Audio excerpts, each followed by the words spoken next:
Hi, I'm Heidi Jo Castro. Welcome to The Stream. For years, climate activists have centered their work around stopping some of the world's biggest polluters, from fossil fuel companies to industrial farming. And while they remain some of the main contributors to the climate crisis, there is a lesser-known climate culprit that's often forgotten, and it is a big one: the military. Today we ask, are militaries driving the climate crisis? But first, let's hear from David Vine, a professor at American University. If we're going to save ourselves from global warming, global heating, climate change, we have to take on the elephant in the room, the 800-pound gorilla.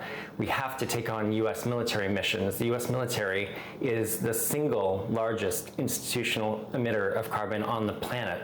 We have to take it on, and we're not going to do it by building more solar panels on military bases and buying e-vehicles. Those are good things, but we have to do it by stopping current U.S. wars, preventing future U.S. wars, and dramatically cutting the size of the U.S. military budget. Joining us to discuss, from Lancaster, England, Stuart Parkinson, Executive Director of Scientists for Global Responsibility. In Northampton, Massachusetts, Lindsay Kashgarian, Program Director with the National Priorities Project. And also with us from the lovely island of Hawaii, Marcy Winograd, Coordinator for Code Pink Congress. Such a pleasure to have the three of you join us here on the stream. Now, there is so much to unpack here, right? This is an underreported topic, military emissions, and we will get to the lack of transparency and the increase still in military spending. But first, I just want to get our heads around the scope of this problem, because we just heard David call it an elephant in the room. And Stuart, you know just how big this elephant is, don't you? Yeah, at Scientists for Global Responsibility last year, we published a report trying to estimate the size of the global carbon footprint of the world's militaries. And we estimated that it was about 5.5% of the world's carbon emissions. And if it were a country, if the world's militaries were a country, then they would be equivalent to the fourth largest country in the world. They would be bigger than the whole of Russia. Wow. So it's a really quite huge problem. And the emissions that we're talking about here, we'll get to, the impact of active combat, but we're also talking about the daily activities of the military. Lindsay, I know this is something that you've looked into closely. What is it that maybe we take for granted that militaries around the world do on a day-to-day basis that emit a lot of carbon? Yes, so of course, David mentioned in the clip just a moment ago the impact of wars. And of course, that's probably the first thing we all think of. But there are daily military activities that are actually responsible for a huge amount of emissions. The U.S. military is by far the biggest military in the world. The U.S. outspends the next 10 countries combined on our military. And the largest source of our emissions is jet fuel, the burning of jet fuel. And that's not just in combat missions, it's in training missions. Where I live in Northampton, Massachusetts, we have training flights that go over my house, and probably a lot of listeners do too. This is something that happens all over the world. The U.S. has, according to findings from Professor Vine, has over 750 military installations in the world. Those all come with some carbon emissions to varying degrees. And it's everything from smaller installations, maybe just a radar installation, to bases in Germany and South Korea and Japan that have tens of thousands of U.S. soldiers and come with really significant carbon impacts. So it's all of those activities that add up to the U.S. military in particular having a carbon emissions footprint that is larger than many developed countries. Wow. And of course, there's all these tentacles, right? There's these bases that have all the support infrastructure, the constant trucks that bring in supplies. And then there's also the contractors. Stuart, I know you wanted to jump in. Yes, I was going to say the whole supply chain of the militaries, the sort of things that you're talking about, the supply chain is huge as well. And that often gets forgotten in estimations of military carbon emissions. So the direct effects are very bad. Supply chain is very bad. And then the impacts of war itself, and my estimate didn't include the impacts of war itself. So when towns are bombed and they're set afire, when fuel depots are bombed, when forests are bombed, they all add to carbon emissions as well. And that's exactly what I wanted to ask Marcy about. Marcy, I know with Code Pink, you are with an anti-war group, and you guys have produced a video about Ukraine. And though we don't have numbers on what the emission may be from the military activities there, it is obvious to the plain eye the destruction of the environment. So I wanted to first watch this video together, and then Marcy, if you'll jump in and tell us more about it. Sure. Russian attacks on Ukraine's chemical and oil storage facilities have released plumes of smoke with toxic particulate matter, gases, and heavy metals that damage the lungs, worsen air quality, and make it difficult to breathe in the industrialized east of Ukraine. Explosions, falling buildings, and trenches and tunnels dug for battle increase the release of particulate matter. Weapons of war, from rockets to missiles to tanks, emit tons of carbon and particulate matter that pollute the air and increase greenhouse gases. Yes, Heidi. So I made that film with my colleagues at Code Pink, That's Medea right, that was your Benjamin and voice. Michelle Elner. Yes, and so we felt it was very important to look at the environmental impacts of the war in Ukraine as we push for a ceasefire. I'm also the co-chair of the Peace in Ukraine Coalition, which represents over 100 organizations, saying that, you know, it's time for diplomacy to end this war, not only because of the hundreds of thousands potentially deaths that have resulted, or people being wounded, and the destruction of infrastructure, but also the environmental impacts, as you saw in that film. And very few people realize that 50 to 100,000 dolphins have washed up dead in the Black Sea as a result of war, with all sides being responsible, you know, because of the detonations, the noise, and so forth. So I just want to say that as an anti-war organization, we have a campaign, War is Not Green. And I thank you, Heidi, I thank Al Jazeera English for highlighting this, because as David said, this is the elephant in the room, the Pentagon. And, you know, we're talking about Ukraine now, and unfortunately, I think the data on how much destruction it is wreaking on the country, on its people, on the environment, that will be coming in for years.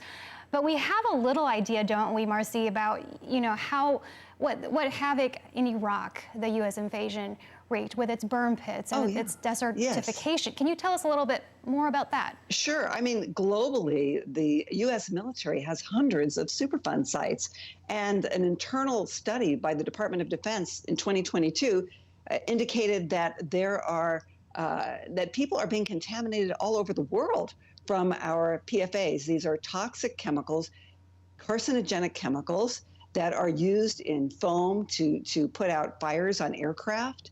And these are leaking into the groundwater. I'm in Hawaii right now, Heidi. You know, my heart goes out to the people of Hawaii, because in many ways this is occupied territory. And just take, for example, Oahu, Honolulu, the red fuel leakage into the aquifer has contaminated the water for 100,000 people in Honolulu. So I think that this has to be addressed, and I thank you for addressing this. Right, Lindsay, Marcy's you wanted to jump in there. Right. Yeah. So the Red Hill facility, the U.S. Navy facility in Red Hill, Hawaii, has leaked fuel into drinking water. And that is just one of, remember, more than 750 military installations from the U.S. alone in the world.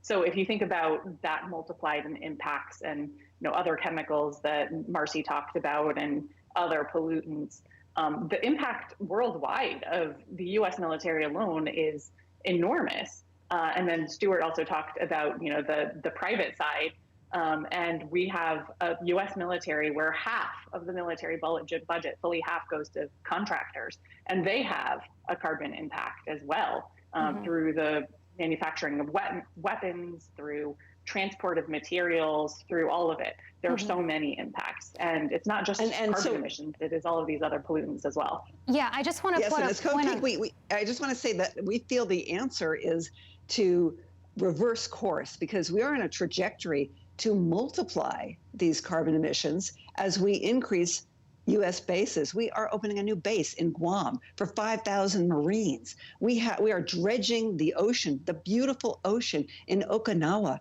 for a new military base.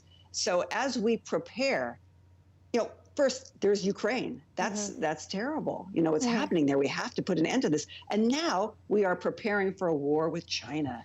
We are surrounding China. I want to bring this back to about global militaries as well. Yes. And Stuart, I want to bring this question to you actually, because hitting on what all of you just mentioned, right? In a sense, it's like these militaries are expanding, the bases are expanding, but in a sense, we have our heads buried in the sand because we don't even know how big truly the problem is. Stuart, you've done great work in uncovering some of this data, but that took a lot of effort, didn't it? Because there's a lack of transparency. Yes, I mean, the data is very poor, and the uncertainties on my estimates, I freely admit, are wide, and that is because the data isn't there. The UN Intergovernmental Panel on Climate Change, which is the UN's leading climate science body on this issue, it publishes no figures on military carbon emissions. Why is that? Why doesn't it publish those? And this is because militaries publish very few figures themselves. A small number do, some more are starting, but often the data is hidden. And they're not required to publish it, are they? No. In fact, there's a lot of exemptions, and then yes, it's hidden amongst categories. So, for example, military bases, the data is hidden under public buildings. Military aviation, it's hidden broadly under aviation. Arms industry is under industry. International emissions, so emissions from planes, ships in international waters or airspace, those aren't counted within national inventories at all. So this is a huge problem, and trying to estimate these figures becomes very difficult. So you have to take data from all over the place and then make some assumptions, extrapolations, and we need far better measurements. We need militaries being required to publish the data, and then we need clear need to have them brought within targets so that their emissions reductions are required and they're not exempt from both reporting and. So it's clear. Go ahead, Marcy. What is clear is the lack of transparency, ironically. What is also clear is that the United States has pushed for exemptions for military reporting in these climate protocols and at these climate conferences that have been held ever since the Kyoto Protocol. Right, and actually speaking of that, you don't have to report this. First it was don't report this, now it is you don't have to. All the way up to the Glasgow conference, right, Marcy? And that I actually wanted to show you and our viewers and everyone else a clip from COP26 because military emissions completely left off of the agenda. But we had a journalist named Abby Martin who confronted the former U.S. House Speaker, Nancy Pelosi. This is their exchange. How can we seriously talk about net zero if there is this bipartisan consensus to constantly expand this large contributor to climate change, which is exempt from these conferences? Military is exempt from climate talks. National security advisors all tell us that the climate crisis is a national security matter. It is, of course, a health matter for our children, the water they drink, the air they breathe, et cetera. It is a jobs issue between clean technologies being the future of our workforce and the training for all of that. It is a national security issue because of the all of the conditions that climate crisis produces. I won't go into all of them, but they are cause for migration, conflict over habitat and resources, and again, a security challenge globally. Lindsay, I know you were hearing that too. She said a lot, but she never actually answered the question, did she? I mean, what I was hearing, I think, from Pelosi is almost a justification, and this has been the official Department of Defense response from the U.S., that almost saying a bigger military is required to confront the climate crisis. And of course, it's a feedback loop, isn't it? Lindsay, what do you make of Yes, absolutely. Yes, it's the military, and our military leaders in the U.S. are very quick to admit that the climate crisis is a national security crisis. And of course, it's a global security crisis and a planetary security crisis. So it's even more than they're acknowledging. But when they say it's a national security crisis, they mean something different than how we might think about it. What they mean is that it's a crisis for their military. They mean that there are, military bases, naval bases that may be victim to sea rise levels and that they need to accommodate for that.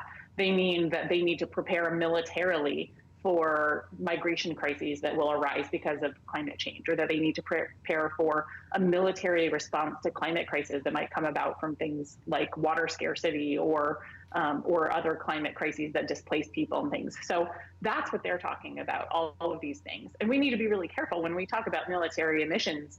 There's a segment of the military that is all too happy to take more public dollars and use it to do things like put solar panels on bases and find alternative jet fuels that may be lower emission, but that don't do anything to address the underlying problems of militarism. And we really need to watch out for that greenwashing, because that is exactly what the Pentagon is trying to do right now. They are pursuing alternative fuels. They are pursuing solar panels on bases. The U.S. Air Force is pursuing a net zero ultimate policy. But we need to guard against all of that, because what they're looking to do is maintain the same levels of militarism while cutting back somewhat on their climate emissions. But they'll still be addressing the climate crisis itself by sending troops or militarizing borders where there are climate crises and things like this. So we need to really be on the lookout for that. And this is where the situation that we currently find ourselves in, where global military spending has reached $2.2 trillion a year, which is the highest level since the Cold War and possibly many times during the Cold War. And again, it's accelerating. We are in arms races, and wars tend to occur when there are arms races, and the situation in Ukraine, I think, is a good example of this. Yeah. We need to tackle and the roots of conflict. We need to tackle the roots of the climate crisis, keeping emissions Go ahead, Marcy. low. In terms of that climate crisis, and helping in development of poorer countries, and also reducing the emissions of both richer countries and the wealthy in those countries. Absolutely. Because Marcy, that's and where you most think of about- the see you. you think- Go ahead, Marcy. Oh, yeah, I was going to say, you can see that this war in Ukraine, there is no plan to end it. And there is a climate threat that is even more urgent than the climate crisis. And that is the threat of nuclear war. And even President Biden admitted that any walk down this path could lead to Armageddon with, we're looking at the annihilation of 5 billion of the 8 billion people on Earth.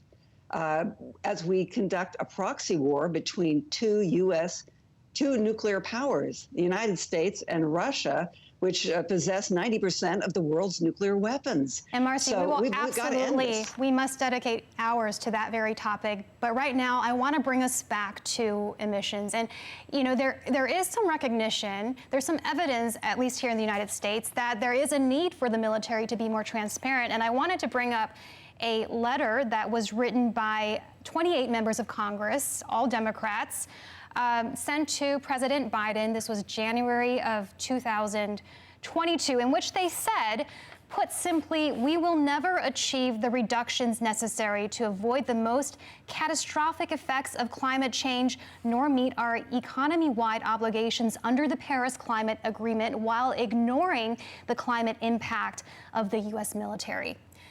But Marcy, we never got a response from the Biden administration. Did this happen? No. Instead, they asked Congress for $850 billion of new military spending in 2024. Are you troubled by this? Very troubled, and not only am I troubled by the Biden administration's push for expanded military budgets, I'm troubled by the congressional push. We have a bipartisan push for an ever-expanding military. It was increased under Trump. It's increased under Biden. I was listening to the House Armed Services Committee hearing the other day, and I hear on both sides of the aisle saying, well, we need more troops in Europe. In the Baltic states, we have 82,000 troops in Europe. So now they're going to fly more troops over there and emit more greenhouse gas emissions.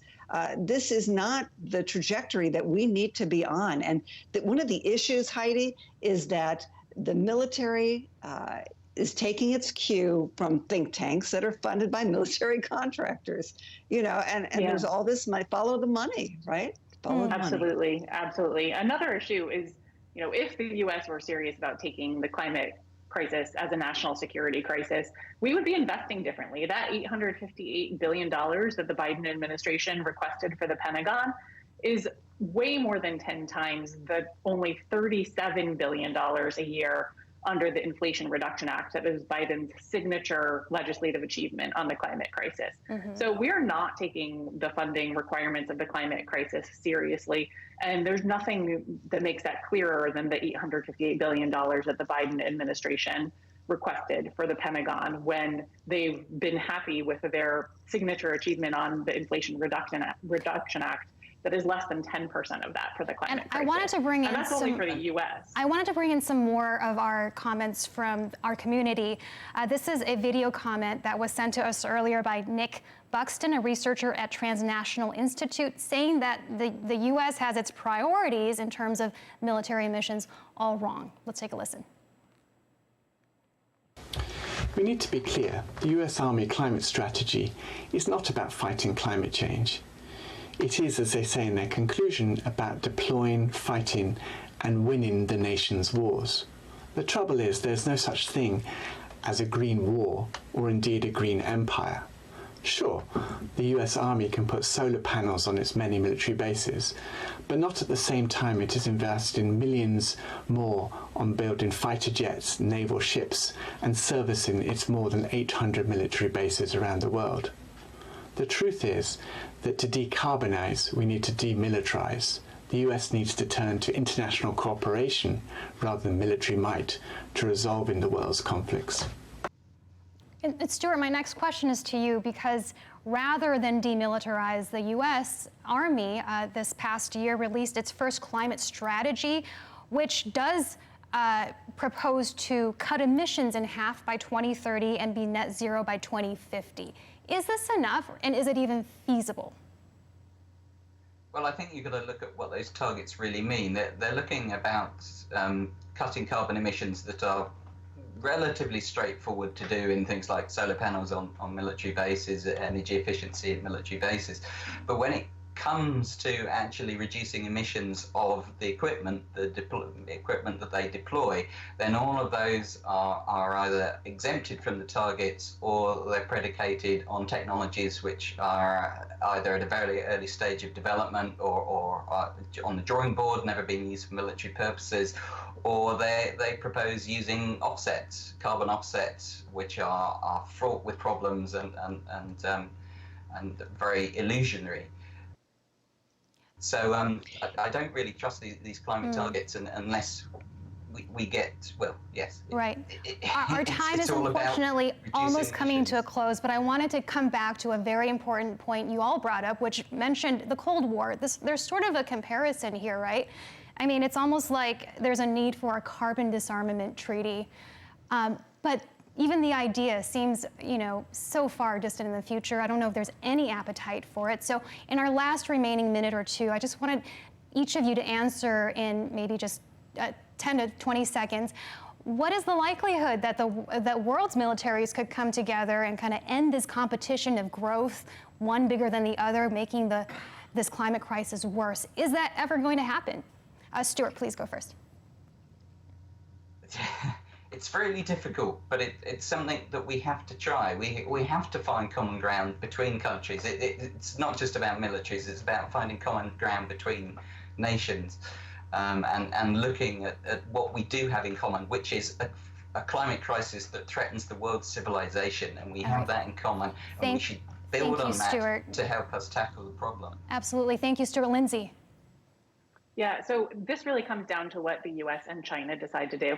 They're the world's two biggest emitters, the world's two biggest militaries, and two huge economies.